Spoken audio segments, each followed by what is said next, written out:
Respira. Você está seguro aqui. Era meu aniversário de 72 anos. Não teve bolo. Não teve ligação. Não teve visita. Mas teve postagem.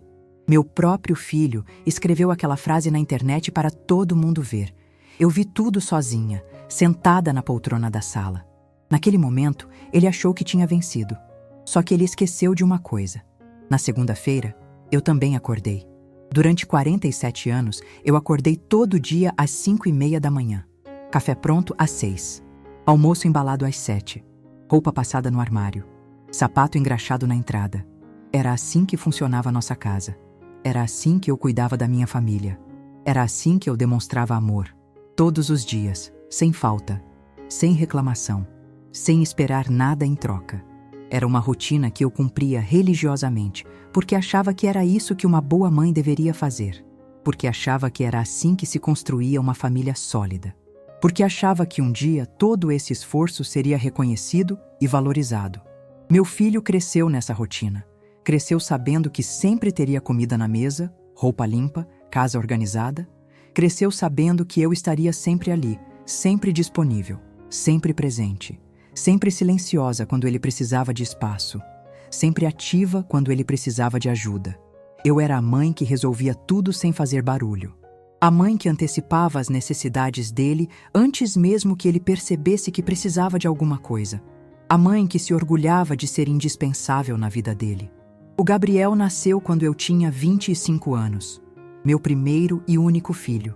Eu deixei de trabalhar para me dedicar inteiramente a ele. Meu marido trabalhava fora e eu cuidava de tudo dentro de casa. Era uma divisão que funcionava na época. Ele provedor, eu cuidadora. Ele ganhava o dinheiro, eu administrava a vida familiar. Ele tomava as decisões grandes, eu resolvia todos os detalhes do dia a dia. Era um arranjo que fazia sentido naquele momento das nossas vidas. Quando soube que estava grávida, eu fiquei eufórica. Sempre sonhei em ser mãe. Sempre imaginei como seria cuidar de uma criança, educar uma pessoa, ver alguém crescer sob minha influência. A gravidez foi planejada, desejada, celebrada. Eu lia livros sobre maternidade, conversava com outras mães, me preparava para ser a melhor mãe possível. Eu queria fazer tudo certo. Queria dar ao meu filho tudo o que eu não tive na minha própria infância. Durante os primeiros anos de vida do Gabriel, eu vivia completamente em função dele. Acordava de madrugada quando ele chorava, trocava fraldas, dava banho, preparava a mamadeira, levava ao médico, às consultas, às vacinas, brincava, cantava, contava histórias. Eu era mãe em tempo integral. Não tinha folga, não tinha descanso, não tinha vida própria. Minha existência girava inteiramente em torno da necessidade dele. E eu achava isso normal. Achava que era isso que uma mãe dedicada deveria fazer. Quando ele começou a andar, a casa virou um parque de diversões. Eu adaptei todos os cômodos para que fosse seguro para ele explorar. Protegi tomadas, cantos de mesa, gavetas. Removi objetos perigosos, coloquei travas em armários, instalei grades nas escadas. Minha vida se tornou uma vigilância constante para garantir que ele estivesse sempre protegido e confortável. Eu não media esforços para criar o ambiente perfeito para o desenvolvimento dele. Cada etapa do crescimento do Gabriel era comemorada com entusiasmo. O primeiro sorriso, a primeira palavra, o primeiro passo, o primeiro dente. Eu registrava tudo em fotografias, anotava datas importantes, guardava recordações. Eu queria preservar cada momento especial da infância dele. Queria ter uma memória completa de como ele havia se desenvolvido. Queria poder mostrar para ele, quando crescesse, o quanto havia sido amado desde pequeno. Durante a infância, eu era presente em todos os momentos importantes da vida dele. Primeiro dia de aula, reuniões escolares, apresentações, festa de aniversário, competições esportivas. Eu estava sempre na primeira fila, sempre aplaudindo, sempre orgulhosa. Era a mãe que todos os professores conheciam, a mãe que participava de todas as atividades, a mãe que se envolvia completamente na vida escolar do filho, a mãe que todos admiravam pela dedicação. As manhãs começavam sempre da mesma forma. Eu acordava antes dele para preparar o café da manhã. Vitamina de banana com aveia, torrada com geleia, suco natural. tudo fresquinho, tudo caprichado. Enquanto ele tomava café, eu separava a roupa do dia, verificava se a mochila estava completa, conferia a agenda escolar. Eu queria que ele saísse de casa sempre bem cuidado, sempre bem preparado. Eu queria que os professores vissem que ele vinha de uma família que valorizava a educação. O café da manhã era um momento especial. Eu sentava com ele e conversávamos sobre os planos do dia, sobre as matérias que ele ia ter na escola, sobre os amigos que ia encontrar, sobre as atividades que estava planejando. Era nosso momento de conexão diária. Era quando eu me sentia importante na vida dele. Era quando eu percebia que ele realmente gostava da minha companhia. As tardes eram dedicadas aos deveres de casa. Eu sentava com ele na mesa da cozinha e acompanhava cada exercício.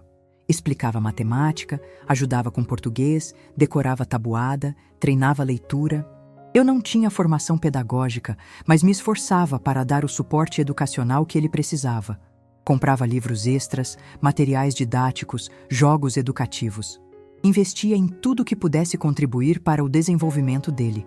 Quando ele tinha dificuldade com alguma matéria, eu estudava junto com ele. Lia os livros didáticos, pesquisava formas diferentes de explicar os conceitos, inventava brincadeiras educativas.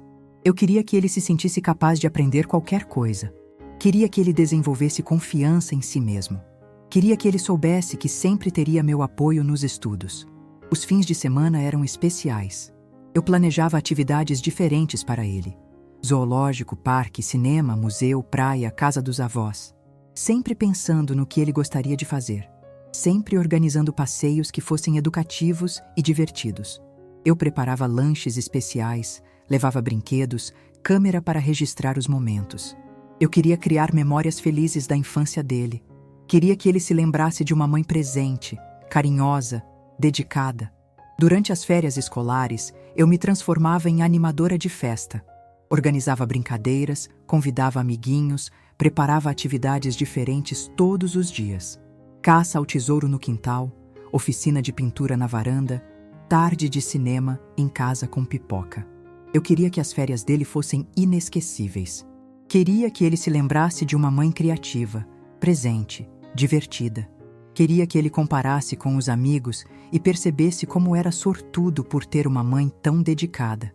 As festas de aniversário eram elaboradas. Eu decorava a casa, preparava docinhos caseiros, organizava brincadeiras, convidava todos os amiguinhos da escola. Cada aniversário tinha um tema diferente. Super-heróis, animais, carros, personagens de desenho animado. Eu gastava mais do que podia, mas via o sorriso no rosto dele e achava que valia a pena. Achava que estava criando memórias especiais. Achava que estava demonstrando amor. Quando ele ficava doente, eu virava enfermeira. Acordava de hora em hora para medir febre, dar remédio, verificar como estava. Preparava sopinhas especiais, chás caseiros, vitaminas naturais. Lia histórias para distraí-lo, inventava brincadeiras que pudessem ser feitas na cama. Eu ficava preocupada até ele estar completamente recuperado, até ver o sorriso voltando ao rosto dele, até ter certeza de que ele estava bem novamente. Desde pequeno, o Gabriel era inteligente e determinado. Estudava bem, tinha boas notas, se destacava na escola. Eu ficava orgulhosa quando as professoras falavam bem dele nas reuniões. Ficava orgulhosa quando outros pais elogiavam seu comportamento. Ficava orgulhosa quando ele ganhava prêmios e reconhecimentos. Eu achava que estava fazendo um bom trabalho como mãe. Achava que estava criando um filho exemplar. Durante a pré-adolescência, ele começou a ter outros interesses: futebol, videogame, amigos da escola. Eu apoiei tudo. Levava nos treinos de futebol, comprava equipamentos esportivos, organizava almoços para os amigos virem em casa. Eu queria que ele se sentisse livre para explorar suas paixões. Queria que ele soubesse que podia contar comigo para qualquer coisa. Queria ser a mãe legal que todos os amigos dele invejavam.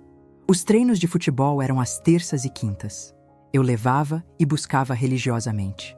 Ficava assistindo os treinos, conversando com outros pais, torcendo nos joguinhos do fim de semana.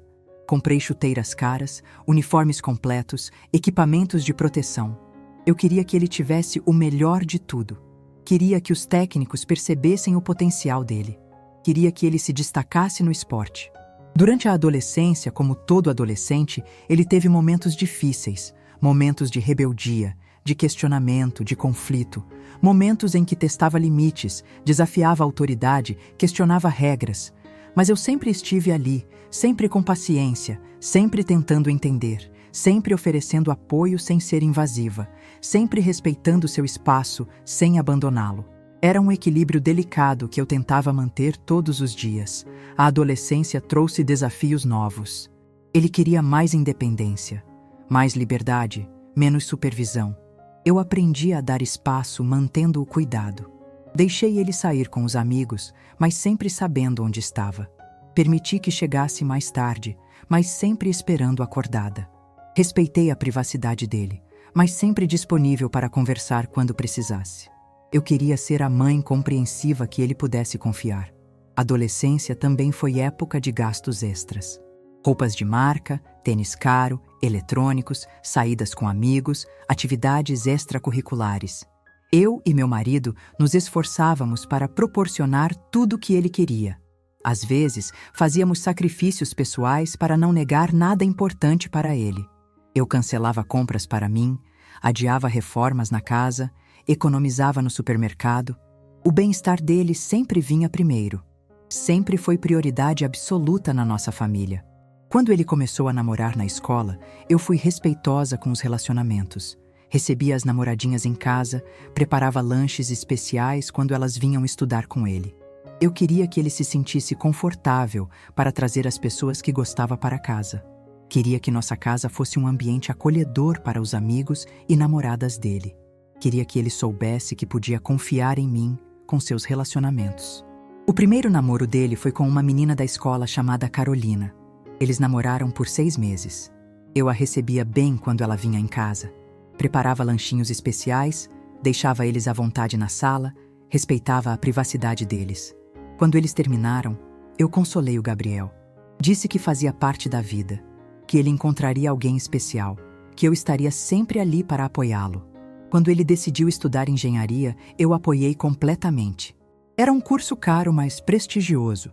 Era uma profissão que garantiria bom futuro, estabilidade financeira, reconhecimento social. Quando ele precisava de dinheiro para livros, eu economizava no supermercado. Quando ele precisava de roupas novas, eu costurava as minhas. Quando ele queria sair com os amigos, eu dava o dinheiro que tinha guardado para comprar alguma coisa para mim. A escolha da faculdade foi um processo longo. Visitamos várias instituições, comparamos currículos, analisamos custos. Eu participei ativamente de todas as decisões. Pesquisei sobre mercado de trabalho, perspectivas salariais, qualidade dos professores. Conversei com profissionais da área, li artigos sobre o futuro da engenharia. Eu queria ter certeza de que estávamos fazendo a escolha certa para o futuro dele. Faculdade foi um período de muitos gastos. Mensalidades altas, material escolar caro, transporte, alimentação, atividades extracurriculares, viagens de estudo. Eu e meu marido nos desdobrávamos para que ele não precisasse trabalhar. Queríamos que ele se dedicasse inteiramente aos estudos. Queríamos que ele tivesse as oportunidades que nós não tivemos. Queríamos que ele construísse uma vida melhor que a nossa. Para custear a faculdade, fizemos empréstimos, usamos o FGTS, vendemos alguns móveis antigos que tinham valor sentimental. Uma cristaleira da minha avó, um aparador que havia ganhado de casamento, algumas joias que eu guardava para ocasiões especiais. Eu voltei a trabalhar meio período como diarista para aumentar a renda familiar. Eram trabalhos pesados, casas grandes para limpar, patroas exigentes, salário baixo. Mas eu fazia tudo sem reclamar. O trabalho como diarista foi uma experiência humilhante. Casas onde eu era tratada como invisível. Patroas que falavam comigo como se eu fosse incapaz de entender conversas normais. Filhos dessas patroas que me ignoravam completamente. Algumas vezes ouvi comentários desagradáveis sobre minha idade, minha aparência, minha condição social, mas eu engolia tudo em silêncio. Porque era pelo Gabriel, porque era para garantir que ele tivesse tudo o que precisava na faculdade. Eu trabalhava 3 dias por semana como diarista. Segundas, quartas e sextas. Eram 12 horas de trabalho intenso. Faxina completa, lavagem de roupas, organização de armários, limpeza de vidros. Chegava em casa exausta, com dores nas costas, mãos ressecadas pelos produtos de limpeza. Mas quando via o Gabriel estudando, quando via os livros espalhados pela mesa, eu me sentia recompensada. Durante os 5 anos de engenharia, nossa vida familiar girou completamente em torno das necessidades dele. Horários de refeição organizados conforme a agenda dele. Silêncio na casa durante as épocas de prova. Investimentos constantes em equipamentos, softwares, cursos complementares. Nossa rotina familiar se adaptava completamente à vida universitária dele. Eu e meu marido éramos coadjuvantes na nossa própria casa. Nas épocas de prova, a casa virava uma biblioteca. Eu mantinha tudo em silêncio para ele estudar. Preparava lanches especiais, sucos naturais, frutas picadinhas. Deixava tudo arrumadinho na mesa ao lado dos livros. Não ligava a televisão, não recebia visitas, não fazia barulho durante a limpeza. Eu queria criar o ambiente perfeito para ele se concentrar. Queria que ele tivesse todas as condições para ser bem-sucedido. Os trabalhos em grupo da faculdade aconteciam sempre na nossa casa. Eu recebia os colegas dele com carinho. Preparava jantares, cafés da tarde, lanches noturnos. Organizava a sala para que fosse confortável para eles estudarem. Emprestava livros, oferecia computador, providenciava material de papelaria. Eu queria que nossa casa fosse conhecida como a casa acolhedora. Queria que os amigos dele gostassem de vir aqui. Durante a faculdade, o Gabriel fez muitos amigos. Alguns vinham em casa regularmente. Eu os conhecia pelo nome, sabia da história de cada um, me interessava pela vida deles. Preparava pratos especiais quando eles vinham jantar. Ouvia as conversas sobre carreira, sobre sonhos, sobre planos para o futuro. Eu me sentia incluída na vida universitária dele. Me sentia importante para o grupo de amigos dele. Quando ele se formou, eu chorei de emoção na formatura. Ver aquele menino que eu criei se tornando um engenheiro era a realização de um sonho. Era a prova de que todos os sacrifícios valeram a pena. Era a confirmação de que eu havia sido uma boa mãe. Era o momento mais feliz da minha vida até aquele ponto. Eu estava radiante de orgulho, fotografando cada momento, ligando para parentes para contar a novidade. A cerimônia de formatura foi emocionante. Eu estava na primeira fila, vestida com minha roupa mais bonita. Chorei quando chamaram o nome dele. Chorei quando ele atravessou o palco. Chorei quando ele recebeu o diploma. Foram lágrimas de alegria, de orgulho, de realização. Era a coroação de 5 anos de esforço conjunto. Era a prova de que nossos sacrifícios haviam valido a pena. A festa de formatura foi organizada por mim. Escolhi o restaurante, organizei a lista de convidados, encomendei o bolo especial. Convidei professores que marcaram a trajetória dele, familiares que sempre apoiaram, amigos próximos que dividiram a jornada universitária. Eu queria que fosse uma celebração à altura da conquista dele. Queria que ele se sentisse valorizado e reconhecido pelo esforço de 5 anos. O primeiro emprego dele foi motivo de celebração em casa. Ele conseguiu uma vaga em uma empresa grande, com bom salário, com perspectiva de crescimento. Eu preparei um jantar especial para comemorar. Convidei os parentes mais próximos. Falei para todos os vizinhos. Postei foto nas redes sociais mostrando como estava orgulhosa. Estava radiante de felicidade. Meu filho estava começando a vida profissional da melhor forma possível. Nos primeiros meses de trabalho, eu ainda cuidava de alguns detalhes da vida dele. Lavava e passava as camisas sociais, preparava marmitas para o almoço, organizava a agenda de compromissos. Acordava mais cedo para ter certeza de que ele sairia bem arrumado para o trabalho. Eu queria que ele se dedicasse totalmente ao emprego sem se preocupar com questões domésticas. Queria que ele causasse boa impressão nos colegas e chefes. Foi nessa época que ele conheceu a Fernanda. Uma moça bonita, educada, de boa família, estudante de administração na mesma faculdade onde ele havia se formado. Eles se conheceram em um evento da universidade e começaram a namorar. Eu fiquei feliz porque ele parecia feliz, porque ele sorria mais, porque ele falava dela com carinho, porque ele estava construindo uma vida afetiva saudável. A primeira vez que ele trouxe ela para conhecer a família foi em um domingo de almoço. Eu passei a semana toda me preparando. Limpei a casa de cima a baixo, comprei ingredientes especiais para fazer um almoço caprichado, arrumei a mesa com a louça mais bonita que tínhamos, comprei flores para decorar a mesa, me arrumei com minha roupa mais elegante, fui ao cabeleireiro no sábado. Queria causar boa impressão na namorada do meu filho. O cardápio do primeiro almoço foi pensado nos mínimos detalhes. Entrada com antepastos variados, prato principal com lasanha de frango que era a preferida do Gabriel, salada colorida, pão de alho caseiro. Para a sobremesa, fiz o bolo de chocolate com cobertura que ele gostava desde criança. Comprei um vinho especial para acompanhar. Eu queria mostrar para a Fernanda que nossa família sabia receber bem as pessoas. Quando ele me apresentou ela oficialmente, eu fiz questão de recebê-la bem. Preparei um almoço especial, arrumei a casa toda, me vesti com minha roupa mais bonita, queria causar boa impressão. Queria que ela se sentisse bem-vinda na nossa família. Queria que ela soubesse que tinha meu apoio no relacionamento com meu filho. Queria que ela me visse como uma sogra acolhedora, não uma sogra problemática como se vê nos filmes. A Fernanda era educada, mas um pouco reservada, respondia às perguntas que eu fazia, mas não puxava muito assunto. Elogiou a comida, agradeceu a hospitalidade, foi respeitosa com todos. Mas eu percebia uma certa distância, uma frieza sutil que eu atribuía à timidez inicial. Eu pensava que com o tempo ela ficaria mais à vontade com nossa família. Pensava que era normal ficar intimidada no primeiro encontro. Durante as primeiras visitas, eu me esforçava muito para agradá-la. Perguntava sobre os gostos dela, preparava pratos que ela mencionava gostar, comprava doces especiais que ela comentava. Tentava descobrir seus interesses, seus hobbies, suas preferências. Eu queria que ela se sentisse querida e valorizada. Queria que ela visse nossa família como uma extensão da família dela. O namoro durou 3 anos. 3 anos em que eu vi meu filho amadurecer emocionalmente. 3 anos em que eu aprendi a dividir a atenção dele com outra pessoa. 3 anos em que eu entendi que ele estava se preparando para formar sua própria família. Era natural. Era saudável. Era o curso normal da vida. Eu estava feliz por ele, mesmo sabendo que nossa relação mudaria.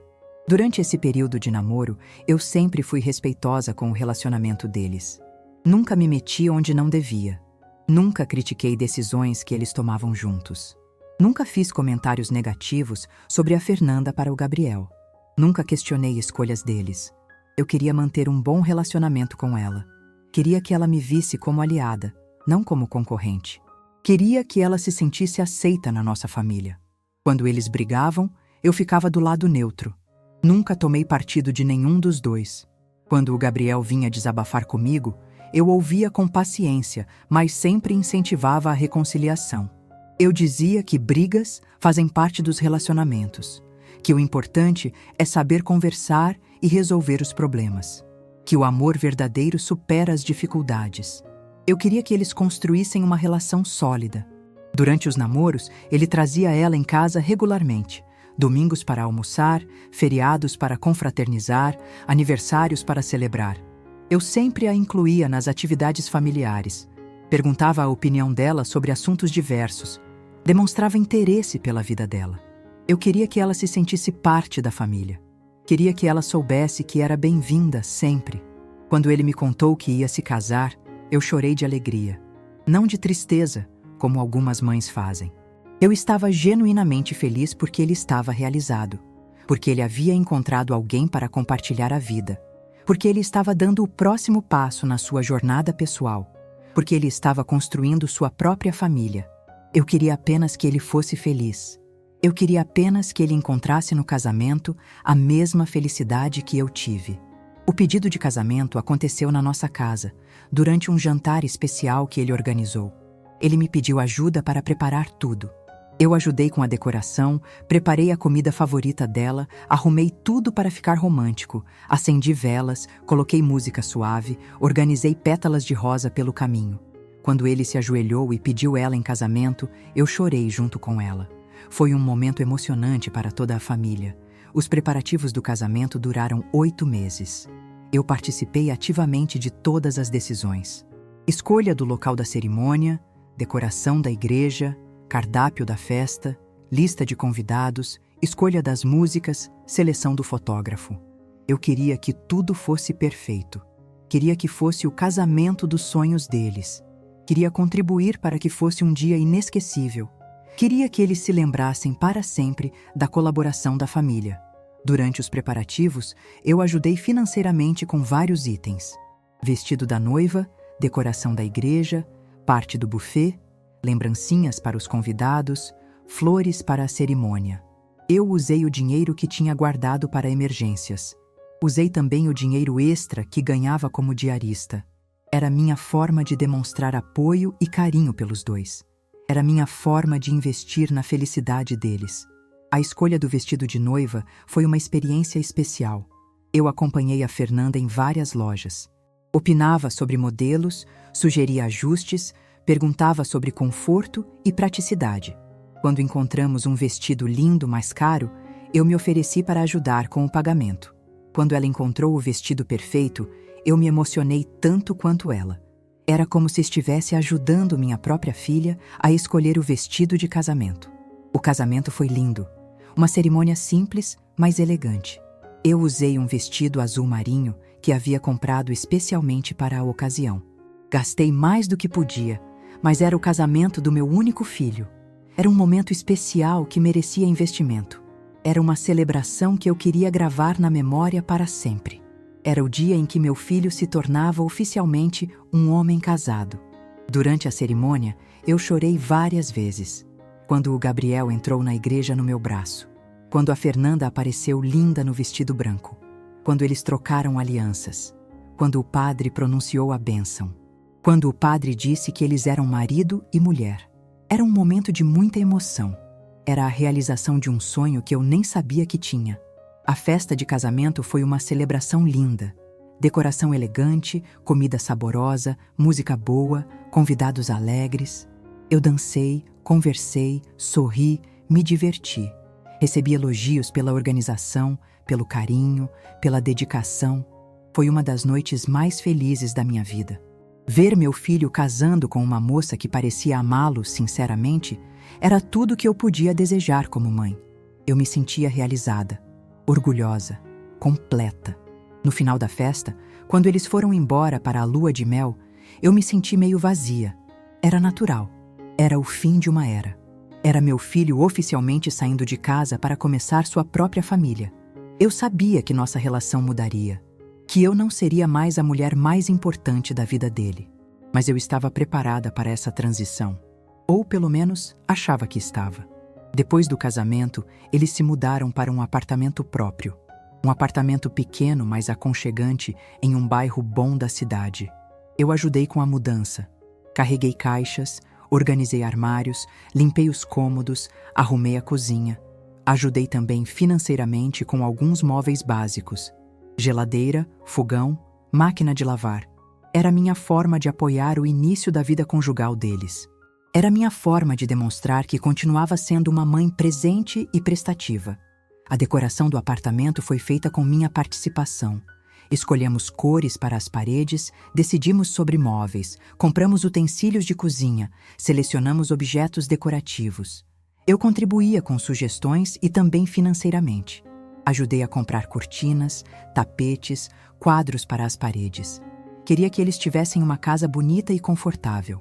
Queria que fosse um lar acolhedor para começar a vida de casados. Durante os primeiros anos de casamento, nossa relação continuou próxima. Eles vinham almoçar em casa nos domingos. Eu preparava as comidas que ele gostava desde criança: feijoada, lasanha, estrogonofe, bolo de chocolate, sobremesas especiais. Conversávamos sobre trabalho, sobre planos para o futuro, sobre a vida de casados. Era um momento gostoso da semana. Era quando eu me sentia útil e valorizada. Era quando eu sentia que ainda era importante na vida dele. Os domingos eram especiais. Eu acordava cedo para começar a preparar o almoço. Fazia questão de que tudo estivesse perfeito quando eles chegassem. Mesa arrumada com toalha bonita, louça especial, flores no centro, comida caprichada, sobremesa especial, cafezinho gostoso. Eu queria que eles se sentissem em casa. Queria que fosse um momento prazeroso para toda a família. Queria que eles saíssem satisfeitos e felizes. Nessa época, eu ainda era consultada para algumas decisões importantes, Compra de eletrodomésticos, escolha de médicos, indicação de profissionais, sugestões de viagens, dicas de economia doméstica. Eu me sentia incluída na vida deles. Me sentia respeitada como pessoa experiente que poderia oferecer conselhos úteis. Me sentia valorizada como mãe que ainda tinha papel relevante na vida do filho adulto. Quando eles precisavam viajar a trabalho, eu cuidava do apartamento. Regava as plantas, recolhia a correspondência, verificava se estava tudo bem. Às vezes, eles me davam a chave para eu fazer uma faxina geral antes deles voltarem. Era uma forma de me sentir útil. Era uma forma de demonstrar que eles podiam contar comigo. Era uma forma de manter nossos laços familiares fortes. A Fernanda engravidou 2 anos depois do casamento. Quando eles me contaram a novidade, eu fiquei eufórica. Ia ser avó. Ia ter um netinho para cuidar e mimar. Ia poder repetir com ele toda a experiência materna que havia sido tão gratificante com o Gabriel. Era como ganhar uma segunda chance de ser mãe. Era como ter a oportunidade de reviver os momentos mais felizes da minha vida. A notícia da gravidez mudou completamente nossa dinâmica familiar. De repente eu tinha um novo propósito, uma nova missão. Eu ia ser avó, ia poder cuidar de uma nova geração da nossa família. Ia poder passar todo o amor e carinho que ainda tinha guardado dentro de mim. Era uma perspectiva emocionante e gratificante. Era como se minha vida ganhasse sentido novamente. Durante a gravidez, eu estive muito presente. Acompanhei consultas médicas quando eles pediam. Ajudei a montar o quarto do bebê. Comprei roupinhas, fraldas, brinquedinhos, móveis. Fiz cursos de primeiros socorros para idosos cuidarem de bebês. Pesquisei sobre desenvolvimento infantil, alimentação adequada, cuidados especiais. Eu queria estar preparada para ajudar no que fosse necessário. Queria ser a avó mais dedicada e competente possível. O curso de primeiros socorros foi uma experiência interessante. Aprendi técnicas de ressuscitação, como agir em caso de engasgamento, sinais de emergência médica, cuidados básicos com recém-nascidos. Era importante eu estar preparada para qualquer eventualidade. Eu queria que os pais ficassem tranquilos sabendo que o bebê estaria em mãos competentes quando ficasse comigo. O quarto do bebê foi montado com todo carinho. Escolhemos as cores juntos, decidimos a decoração, compramos os móveis. Eu contribuí financeiramente com vários itens importantes. Berço de madeira maciça, cômoda com trocador, poltrona para a amamentação, tapete fofinho, luminária especial, móble colorido. Eu queria que meu neto tivesse o melhor de tudo. Queria que ele crescesse em um ambiente bonito e acolhedor. A preparação do enxoval foi uma atividade prazerosa. Eu comprava roupinhas pequenininhas, macacõezinhos coloridos, sapatinhos fofos, gorrinhos delicados. Organizava tudo por tamanho, por tipo, por estação do ano. Lavava tudo com sabão especial para bebê. Eu me divertia imaginando como seria o bebê, como seria cuidar dele, como seria vê-lo crescer e se desenvolver. O Pedro nasceu em uma terça-feira de manhã. Eu estava no hospital quando ele veio ao mundo. Foi amor à primeira vista. Aquele bebezinho pequeno e perfeito era meu neto. Era a continuação da nossa família. Era uma nova geração que eu ajudaria a criar com todo carinho. Era a realização de um sonho que eu nem sabia que tinha. Era a coisa mais linda que eu já tinha visto na vida. O momento em que segurei o Pedro pela primeira vez foi indescritível. Ele era tão pequenino, tão frágil, tão perfeito. Eu olhei para aquele rostinho e vi traços do Gabriel quando era bebê. Os mesmos olhinhos curiosos, o mesmo formato do nariz, a mesma expressão serena. Era como reviver a maternidade através da experiência de ser avó. Era um sentimento único e especial. Nos primeiros meses de vida do Pedro, eu praticamente morei na casa deles. Ajudava com as mamadas noturnas, ajudava a dar banho, ajudava com a troca de fraldas, ajudava com a preparação das mamadeiras. Organizava o quartinho, lavava as roupinhas, esterilizava os utensílios, ajudava com tudo que uma avó pode ajudar. Eu queria que eles descansassem. Queria que eles aproveitassem essa fase especial sem se preocupar com os detalhes práticos da maternidade. As noites eram especiais. Quando o Pedro acordava chorando, eu me oferecia para acalmá-lo. Pegava no colo, cantava baixinho, caminhava pela casa até ele voltar a dormir. Trocava a fralda se necessário, verificava se estava com fome. Eu queria que os pais pudessem descansar. Eu queria que eles soubessem que podiam contar comigo para qualquer coisa. Durante o dia, enquanto eles trabalhavam, eu cuidava do Pedro como se fosse meu próprio filho. Dava mamadeira nos horários certos, trocava fraldas, colocava para dormir, brincava, cantava música, conversava com ele, levava no pediatra quando necessário, comprava roupinhas conforme ele crescia. Registrava cada momento especial para mostrar para os pais quando chegassem em casa. A rotina com o Pedro era muito gratificante. Eu acordava cedo para chegar na casa deles antes deles saírem para o trabalho. Preparava tudo o que ele precisava durante o dia. Organizava os horários de mamadeira, de soneca, de brincadeira. Mantinha um diário de atividades para os pais acompanharem o desenvolvimento dele. Eu queria que tudo funcionasse perfeitamente. Queria que os pais ficassem tranquilos no trabalho. A Fernanda ficou de licença maternidade por 4 meses. Durante esse período, eu ia lá todos os dias para ajudar. Ensinei técnicas que aprendi quando o Gabriel era bebê. Mostrei como acalmar quando ele chorava, como identificar o tipo de choro, como organizar a rotina. Quando ela voltou a trabalhar, eu me ofereci para cuidar do Pedro durante o dia. Eles aceitaram minha proposta com alívio. Durante 1 ano inteiro, eu cuidei do Pedro como se fosse meu próprio filho. Eu ia para a casa deles de manhã cedo e voltava no final da tarde. Dava comida, trocava fralda, brincava, colocava para dormir, levava ao pediatra quando necessário, fazia atividades de estimulação. Era uma rotina cansativa, mas gratificante. Era a época mais feliz da minha vida, desde que o Gabriel havia se casado. Era quando eu me sentia mais realizada como avó. O Pedro era um bebê tranquilo e sorridente. Dormia bem, comia bem, raramente chorava sem motivo. Era um prazer cuidar dele. Ele reagia positivamente à minha presença. Sorria quando me via chegar. Ficava calmo quando eu pegava no colo. Dormia facilmente quando eu cantava para ele. Era como se houvesse uma conexão especial entre nós. Era como se ele realmente gostasse da avó. Conforme o Pedro foi crescendo, ele começou a falar algumas palavras. E uma das primeiras palavras que ele disse foi vovó. Eu fiquei emocionada até as lágrimas. Era a confirmação de que nosso vínculo era especial. Era a prova de que ele me reconhecia como pessoa importante na vida dele. Era um momento que eu guardei para sempre no coração. 2 anos depois do Pedro, veio a Clara. Mais uma netinha para eu amar e cuidar. Mais uma criança para trazer alegria e movimento para a nossa família. Mais uma responsabilidade que eu abracei com prazer e dedicação. Era como reviver minha juventude através dos netos. Era como ter novamente um propósito claro na vida. Era como ser mãe pela 2ª vez. A gravidez da Clara foi ainda mais especial porque eu já sabia o que esperar. Já conhecia a rotina, já sabia como ajudar, já estava preparada para ser avó de 2 netos. Eu ajudei a adaptar o quarto para receber mais uma criança.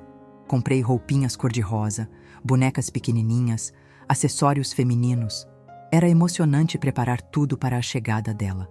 Era gratificante saber que teria 2 crianças para cuidar. Com 2 crianças pequenas, eu me tornei ainda mais indispensável na rotina deles. Levava e buscava na escolinha quando eles ficaram maiores. Ajudava com os deveres de casa. Ia às reuniões de pais quando eles não podiam. Cuidava quando algum ficava doente. Organizava as atividades de fim de semana. Era a avó presente que toda a família gostaria de ter. Era a retaguarda que permitia que eles trabalhassem tranquilos. A rotina com 2 crianças era mais corrida, mas também mais divertida. O Pedro já estava andando e falando quando a Clara nasceu. Ele ajudava a cuidar da irmãzinha. Trazia a fralda quando eu pedia. Cantava músicas para ela. Fazia caretas para ela sorrir. Era lindo ver o carinho entre os irmãos. Era gratificante saber que eu estava contribuindo para criar uma família unida e amorosa. Durante essa fase intensa de cuidados com os netos, meu marido começou a ficar doente. Primeiro foram dores nas costas que ele achava que era por causa do trabalho pesado. Depois, foram dores de cabeça constantes, que não passavam com remédio comum. Depois foram tonturas e fraqueza que o impediam de trabalhar normalmente. Levei ele ao médico várias vezes até descobrirmos que era câncer no pâncreas. O diagnóstico foi devastador. Câncer no pâncreas é uma doença agressiva, com prognóstico reservado. Os médicos foram honestos sobre as chances de cura. Falaram sobre tratamentos paliativos, sobre qualidade de vida, sobre expectativa de vida limitada. Era uma doença em estágio avançado. Foi como se o mundo desabasse sobre nossa cabeça. Como se nossa vida virasse de cabeça para baixo, da noite para o dia. O tratamento do meu marido foi longo e doloroso. Quimioterapia que deixava ele muito debilitado. Radioterapia que causava queimaduras na pele. Cirurgias para tentar remover parte do tumor. Internações constantes quando as defesas do corpo baixavam muito. Eu dividia meu tempo entre cuidar dele no hospital e cuidar dos netos em casa. Era uma rotina esgotante física e emocionalmente. Durante os 2 anos de doença do meu marido, o Gabriel me ajudou financeiramente algumas vezes. Pagou algumas consultas particulares quando o plano de saúde não cobria. Comprou alguns remédios mais caros que não tinha no SUS. Ajudou com os gastos extras que a doença trouxe para nossa casa. Combustível para idas ao hospital, alimentação especial, fraldas geriátricas. Eu fui grata pela ajuda. Foi reconfortante saber que podia contar com ele nos momentos difíceis. Mas eu sentia que a ajuda vinha mais por obrigação do que por carinho genuíno. Ele ajudava quando eu pedia, mas não se oferecia espontaneamente. Visitava o pai no hospital, mas as visitas eram rápidas e formais. Não ficava muito tempo, não conversava muito, não demonstrava emoção. Era como se ele estivesse cumprindo um protocolo familiar, não demonstrando amor verdadeiro. Foram 2 anos muito difíceis, vendo o homem que eu amava há 42 anos definhar lentamente. Vendo ele perder peso, perder cabelo, perder força, perder esperança. Vendo ele se transformar numa sombra do homem forte que sempre foi. Foram 2 anos acordando de madrugada porque ele estava com dor. 2 anos correndo para hospitais. 2 anos vivendo entre consultas médicas e exames.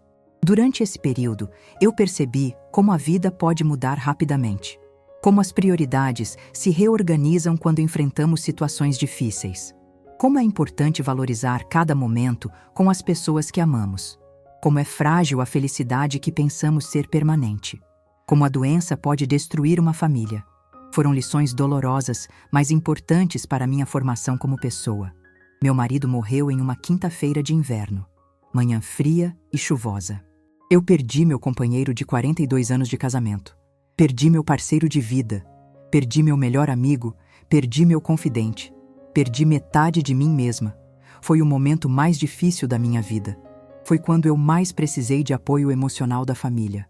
Foi quando eu mais precisei sentir que não estava sozinha no mundo. A morte do meu marido foi um baque emocional enorme. Depois de 42 anos dividindo tudo com ele, eu me vi completamente sozinha. A casa ficou silenciosa demais. A cama ficou grande demais. A mesa ficou vazia demais. As refeições ficaram sem graça. As noites ficaram longas demais. Era como se uma parte de mim tivesse morrido junto com ele. O velório foi uma despedida dolorosa, mas digna. Muita gente veio se despedir.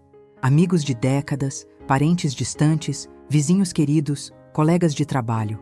Todos falavam coisas bonitas sobre ele. Sobre como ele era trabalhador, honesto, dedicado à família, sempre disposto a ajudar. Eu me sentia orgulhosa do homem que ele havia sido. Me sentia privilegiada por ter dividido a vida com uma pessoa tão especial. Durante o velório, eu observei como as pessoas se comportavam comigo. Alguns demonstravam carinho genuíno. Ficavam ao meu lado, seguravam minha mão, ofereciam palavras de consolo verdadeiras. Outros cumpriam apenas protocolo social. Davam pêsames rápidos e se afastavam. Alguns ficaram ao meu lado durante horas. Outros apenas assinaram o livro de presença e foram embora. Foi quando comecei a perceber quem realmente se importava comigo. O Gabriel foi atencioso durante o velório e o enterro. Organizou tudo com eficiência. Resolveu a papelada burocrática. Recebeu os pêsames em meu lugar quando eu não conseguia falar. Coordenou os detalhes da cerimônia. Foi o filho presente que eu precisava naquele momento. Foi o apoio que me sustentou durante os dias mais difíceis. Foi quando eu me senti mais próxima dele desde que ele havia se casado. Mas depois do enterro, quando a vida voltou ao normal, eu percebi que a atenção especial havia sido apenas temporária. Ele voltou à rotina de antes. Visitas esporádicas, ligações formais, relacionamento protocolar. Era como se a morte do pai tivesse sido apenas um parêntese na vida corrida dele. Era como se eu tivesse voltado a ser irrelevante após o período de luto oficial. Depois do luto inicial, eu continuei cuidando dos netos com a mesma dedicação. Era minha forma de me manter ocupada. Era minha forma de me sentir útil. Era minha forma de encontrar sentido na vida depois de perder o marido. As crianças me davam energia para continuar vivendo. Me davam motivo para sair da cama todos os dias. Me davam alegria em meio à tristeza profunda. Cuidar dos netos depois da morte do meu marido foi uma bênção. Eles me ajudaram a superar a tristeza. Me deram propósito quando eu me sentia perdida. Me fizeram sorrir quando eu só queria chorar. Me trouxeram vida quando eu me sentia morta por dentro. Era como se eles fossem minha âncora emocional, minha razão para continuar existindo. Mas os anos foram passando e eu percebia mudanças sutis no comportamento do Gabriel e da Fernanda. As visitas de domingo começaram a ficar mais raras. Primeiro a cada 15 dias, depois uma vez por mês, depois só em ocasiões especiais. As ligações durante a semana diminuíram drasticamente. As conversas ficaram mais superficiais.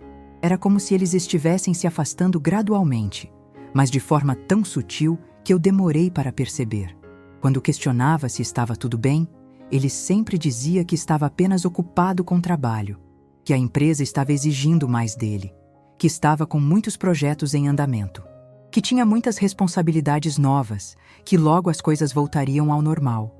Eu acreditava porque queria acreditar, porque não conseguia imaginar que ele pudesse estar se afastando propositalmente da mãe que sempre esteve presente. A Fernanda também começou a ficar mais distante. Não era rude nem grosseira. Era apenas menos calorosa, menos comunicativa, menos interessada em conversar comigo sobre qualquer assunto.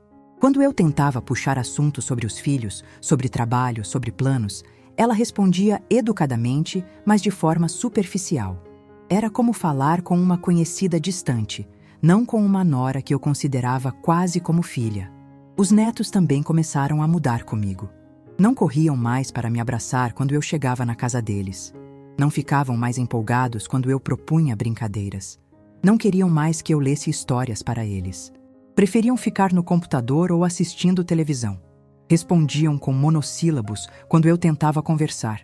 Era como se estivessem sendo influenciados pelos pais a se afastarem de mim. Eu comecei a perceber que eles não precisavam mais de mim como antes. As crianças estavam maiores e mais independentes. Iam para a escola em horário integral. Tinham atividades extracurriculares. A situação financeira deles havia melhorado consideravelmente. O Gabriel tinha recebido promoção no trabalho. A Fernanda também havia crescido profissionalmente. Eles haviam estabelecido sua própria rotina familiar. Eu estava me tornando desnecessária na vida deles. Foi nessa época que eu comecei a entender que eu havia me tornado um peso para eles. Não um peso físico ou financeiro, mas um peso emocional, uma obrigação social, uma responsabilidade familiar que eles preferiam evitar. Uma presença incômoda que lembrava de compromissos que eles não queriam mais ter. Era uma percepção devastadora, mas que eu não conseguia mais ignorar ou negar. As visitas se tornaram cada vez mais formais.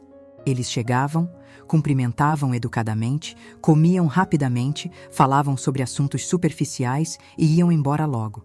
Não havia mais aquelas conversas longas e afetuosas dos primeiros anos. Não havia mais aquela intimidade familiar que nos unia. Não havia mais demonstrações espontâneas de carinho. Era como se fossem visitantes educados, não família próxima. Meu aniversário de 70 anos foi revelador. Eles vieram, mas foi uma visita protocolar. Chegaram na hora do almoço, trouxeram um presente simples comprado sem cuidado, cantaram parabéns rapidamente, comeram o bolo que eu mesma tinha comprado e foram embora no meio da tarde com desculpa de compromisso. Não houve celebração verdadeira. Não houve demonstração de carinho. Foi apenas cumprimento de obrigação social. No aniversário de 71, eles nem vieram. Uma ligação rápida do Gabriel durante o dia com promessa de compensação posterior que nunca aconteceu. Quando eu mencionava a promessa, ele dizia que estava atarefado, mas que logo marcaríamos. Esse logo nunca chegou. Foi quando eu comecei a aceitar que havia me tornado irrelevante na vida deles, que eu era uma presença incômoda que eles preferiam evitar. A rotina dos meus dias ficou cada vez mais solitária. Acordar sozinha, tomar café sozinha, assistir televisão para passar o tempo, almoçar sozinha, tirar uma soneca para esquecer a tristeza, lanchar sozinha, jantar sozinha, dormir sozinha. Era uma existência vazia, uma vida sem propósito, uma repetição mecânica de atividades sem significado, uma sobrevivência sem alegria. Durante esse período, minha saúde começou a se deteriorar visivelmente. Pressão alta, diabetes, problemas na coluna, insônia crônica, depressão. Era como se o sofrimento emocional estivesse se manifestando fisicamente, como se a solidão estivesse me adoecendo por dentro. Eu ia ao médico sozinha, tomava remédios sozinha, enfrentava os problemas de saúde sozinha. Ninguém perguntava como eu estava. Ninguém se importava com meu bem-estar. Foi nesse estado emocional fragilizado que chegou o meu aniversário de 72 anos. Eu não esperava nada especial. Não esperava festa, não esperava visita, não esperava presente elaborado. Eu apenas esperava uma ligação carinhosa, uma mensagem afetuosa, um gesto mínimo que mostrasse que eu ainda existia na vida dele, que eu ainda importava minimamente, que eu ainda era lembrada como mãe. A manhã passou sem nenhum contato. Eu olhava o telefone de tempos em tempos, esperando que tocasse. Verificava o celular para ver se havia mensagem. A tarde também passou em silêncio total. Eu comecei a achar que ele havia esquecido completamente da data, que meu aniversário havia se tornado irrelevante na vida dele, que eu havia me tornado tão insignificante que nem datas importantes ele lembrava mais. No final da tarde, resolvi olhar o celular uma última vez. Vi a notificação de uma postagem nova dele no Facebook. Cliquei para ver, esperando talvez encontrar uma foto da família, uma atualização sobre o trabalho, qualquer coisa normal do dia a dia. O que eu encontrei foi muito pior que qualquer esquecimento. Foi uma humilhação pública deliberada. A postagem estava lá, no topo da página dele. Uma foto minha de anos atrás, quando eu ainda sorria naturalmente, quando ainda havia alegria na minha vida. Era uma foto de algum aniversário antigo, quando ainda havia festa, quando ainda havia celebração, quando ainda havia amor verdadeiro na nossa família. Eu estava segurando um bolo, sorrindo para a câmera, genuinamente feliz. Embaixo da foto, as palavras que doeram mais que qualquer tapa na cara. Feliz aniversário para quem já foi importante. Eu li aquela frase várias vezes antes de conseguir processar completamente o que estava acontecendo. Meu próprio filho estava me humilhando publicamente. Meu próprio filho estava declarando para todo mundo que eu não era mais importante na vida dele. Meu próprio filho estava me descartando como se eu fosse um objeto velho que perdeu a utilidade. Como se eu fosse uma fase superada da vida dele. Como se eu fosse passado. Como se eu fosse irrelevante. As curtidas começaram a aparecer imediatamente. 1, 2, 5, 10, 20, 30, pessoas que me conheciam desde que ele era criança, curtindo aquela humilhação pública. Amigos da família, concordando com aquela declaração cruel. Vizinhos que conviveram comigo por anos, demonstrando aprovação para aquela frase devastadora. Colegas de trabalho dele achando graça da situação. Era como se todo mundo estivesse do lado dele contra mim. Os comentários também começaram a surgir rapidamente. Alguns amigos dele escrevendo "época passada, né?", com emojis de risada. Outros dizendo "é assim mesmo, a vida segue em frente". Outros ainda sendo mais diretos, cada um na sua agora. Uma prima da Fernanda comentou: "Verdade, tem que saber a hora de sair de cena". Um colega de trabalho escreveu: "Fase da vida". Era uma humilhação coletiva. Era um linchamento público.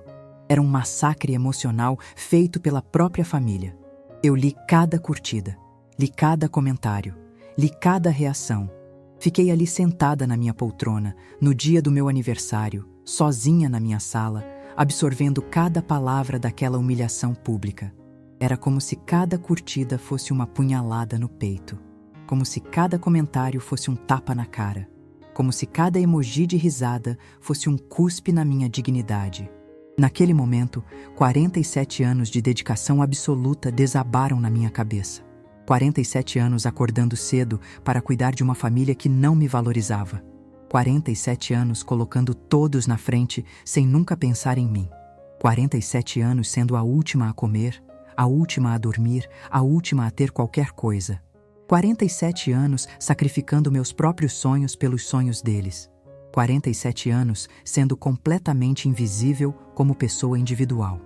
Eu tentei encontrar uma justificativa para aquela atitude. Tentei pensar em alguma coisa que eu poderia ter feito de errado que merecesse aquela humilhação. Tentei entender que raiva era essa que ele sentia de mim. Tentei achar uma explicação racional para aquela crueldade, mas não consegui. Não havia justificativa. Não havia explicação. Não havia motivo. Havia apenas maldade gratuita de alguém que eu criei com todo amor. Durante a madrugada, eu tomei uma decisão. Uma decisão que eu deveria ter tomado há muitos anos. Uma decisão que ia mudar completamente minha vida. Uma decisão que ia me devolver a dignidade que eu havia perdido ao longo dos anos. Eu não ia mais aceitar ser tratada como uma pessoa descartável. Não ia mais tolerar humilhação em silêncio. Não ia mais viver como se eu não tivesse valor. Era hora de me valorizar. Era hora de viver para mim mesma. Segunda-feira chegou diferente. Eu acordei no mesmo horário de sempre, 5:30 da manhã, mas desta vez com um propósito claro. Desta vez com uma missão definida. Desta vez com objetivos concretos. Eu ia começar a viver para mim pela primeira vez em 47 anos. Ia me colocar em primeiro lugar pela primeira vez na vida. Ia recuperar minha dignidade perdida. Primeira parada foi o banco onde eu tinha uma conta poupança há décadas. Uma conta que eu alimentava todo mês com uma pequena quantia. Dinheiro economizado do meu trabalho como diarista. Dinheiro poupado nas compras do supermercado. Dinheiro que sobrava do orçamento doméstico. Dinheiro que eu guardava pensando em deixar de herança para ele. Fechei a conta. Todo o valor. R$ 53 mil. Transferi para outro banco, em uma conta nova, só minha. Segunda parada foi o cartório onde eu havia feito meu testamento anos atrás. Um testamento que deixava tudo para meu filho. Casa, móveis, eletrodomésticos, joias da minha mãe, dinheiro, tudo. Um documento que representava uma vida inteira de trabalho sendo doada para quem me tratava como lixo descartável. Revisei esse testamento completamente. Mudei todos os beneficiários. Agora tudo seria doado para instituições que cuidam de idosos abandonados como eu. Terceira parada foi a administradora do prédio onde eu morava. Eu havia colocado o apartamento no nome dele há alguns anos, pensando em facilitar questões de herança, pensando em demonstrar confiança, pensando em mostrar amor incondicional. Foi o maior erro da minha vida. Pedi para reverter a situação. Era mais complicado, exigia documentação, advogado, mas eu tinha direitos. Eu tinha como provar que o apartamento era meu por direito. Quarta parada foi a operadora de celular. Mudei meu número de telefone. Cancelei o plano antigo. Contratei um novo, só meu, sem ninguém tendo acesso. Bloqueei ele de todas as redes sociais que eu usava. Facebook, WhatsApp, Instagram. Não queria mais ver postagens dele. Não queria mais receber ligações interesseiras quando ele precisasse de alguma coisa. Não queria mais ser humilhada publicamente. Não queria mais ter acesso às demonstrações de desprezo. Quinta parada foi a clínica médica onde eu fazia meus exames de rotina. Marquei todos os procedimentos que eu vinha adiando há anos.